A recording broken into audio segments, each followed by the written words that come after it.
मिट्टी में छुपा सेहत का खजाना, भिंडी का पूरा सच जरा ठहर जाइए, क्योंकि आज जिस सब्जी की बात होने वाली है उसे कई लोग मामूली समझकर नजरअंदाज कर देते हैं। लेकिन सच ये है, यही साधारण सी दिखने वाली भिंडी चुपचाप आपके शरीर के अंदर ऐसा काम कर रही होती है जिसे जानकर आप हैरान रह जाएंगे। भिंडी में छिपे पोषक तत्व। भिंडी सिर्फ स्वाद नहीं देती, ये शरीर को देती है विटामिन ए, आंखों की रोशनी के लिए विटामिन सी, इम्यूनिटी मजबूत करने के लिए फाइबर, पाचन और पेट की सफाई के लिए एंटीऑक्सीडेंट्स, जो शरीर को अंदर से सुरक्षा देते हैं। यानी ये छोटी सी सब्जी धीरे धीरे पूरे शरीर की रक्षा कर सकती है।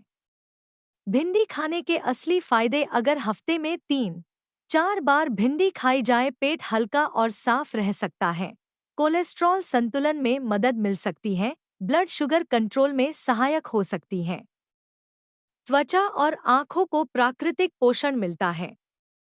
सबसे खास बात, इसका घुलनशील फाइबर शरीर की सफाई में मदद करता है। यानी आज की एक छोटी सी थाली कल की बड़ी बीमारी से बचाव बन सकती है। कब और कैसे खाएं? हमेशा ताज़ी और अच्छी तरह धुली भिंडी लें। बहुत ज्यादा तलने की बजाय हल्की सब्जी या कम मसाला में पकाएं। सबसे सही समय, दोपहर का खाना। कितनी मात्रा में सही है? हफ्ते में 3 से 4 बार एक कटोरी भिंडी पर्याप्त है, क्योंकि सेहत ज्यादा खाने से नहीं, सही संतुलन से बनती है। एक जरूरी बात, बहुत ज्यादा भिंडी कुछ लोगों में गैस या पेट फूलना कर सकती है। अगर कोई खास मेडिकल समस्या हो तो डॉक्टर से सलाह जरूर लें। यानी भिंडी फायदेमंद है, लेकिन समझदारी के साथ। सबसे बड़ी सच्चाई, सेहत किसी महंगी दवा में नहीं, बल्कि रोज की छोटी छोटी आदतों में छिपी होती है। हो सकता है आज आप जिस भिंडी को साधारण समझ रहे हैं, वही भविष्य की थकान और कमजोरी से आपकी ढाल बन रही हो। अगर आप चाहते हैं कि आपकी जिंदगी दवाइयों के सहारे नहीं, मजबूत सेहत के सहारे चले, तो आज से अपनी थाली में एक छोटी सी आदत जोड़ दीजिए, भिंडी। और ऐसी ही सच्ची और भरोसेमंद सेहत की जानकारी के लिए जुड़ जाइए हमारे साथ, क्योंकि यहाँ हम सिर्फ बीमारी की बात नहीं करते, हम आपको सिखाते हैं बीमारी आने से पहले जिंदगी को कैसे मजबूत बनाया जाए। याद रखिए, आपकी सेहत ही आपकी असली दौलत है। स्वामी जी के चरणों में कोटि-कोटि नमन। आइए स्वयं स्वामी रामदेव जी और श्रद्धेय आचार्य बालकृष्ण जी महाराज से जानते हैं भिंडी के बारे में। और हम यदि स्वामी जी को देख रहे हैं, तो वो तो जानकारी का खजाना है। आपको अपने शरीर के बारे में और भी जानकारियां मिलेंगी। इन सब बातों का पता लगाने के लिए सुनते हैं स्वामी जी को। प्रणाम स्वामी जी। ये जो अलग अलग ट्रायल चल रहे हैं, कंट्रोल ट्रायल चल रहा है, केवल धरती का चौकीदार, केवल इसमें जो है ये जैविक क्रांति, और दोनों जिसमें डालें वो अलग अलग यहाँ पर ये इनमें जो उपज आई है उसको यहाँ पर एक बार आपको दिखाते हैं उसका स्वरूप क्या है।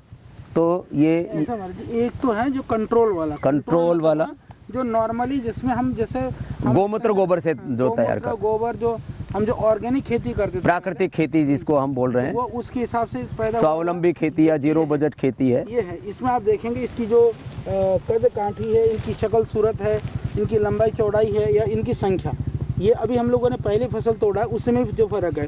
इसके अतिरिक्त तो ये जो है इसके अंदर ये धरती का चौकीदार जो हमने जो सिर्फ जिसमें खेतों में उसमें डालते हैं, वो वाला जो है जिसमें सिर्फ जो खाद जो है ज़मीन पर डालते हैं उसमें है। तो उसमें इसका और इसका फ़र्क जो भी देखना। तीसरा जो है जिसके अंदर हमने सिर्फ छिड़काव करा, ये वाला जो जिसमें सिर्फ जैविक क्रांति डाली गई, वो वाला जिसमें केवल छिड़काव किया गया। और एक ये जो है इसमें जिसमें दोनों डाला गया, ये वो है जिसमें दोनों डले।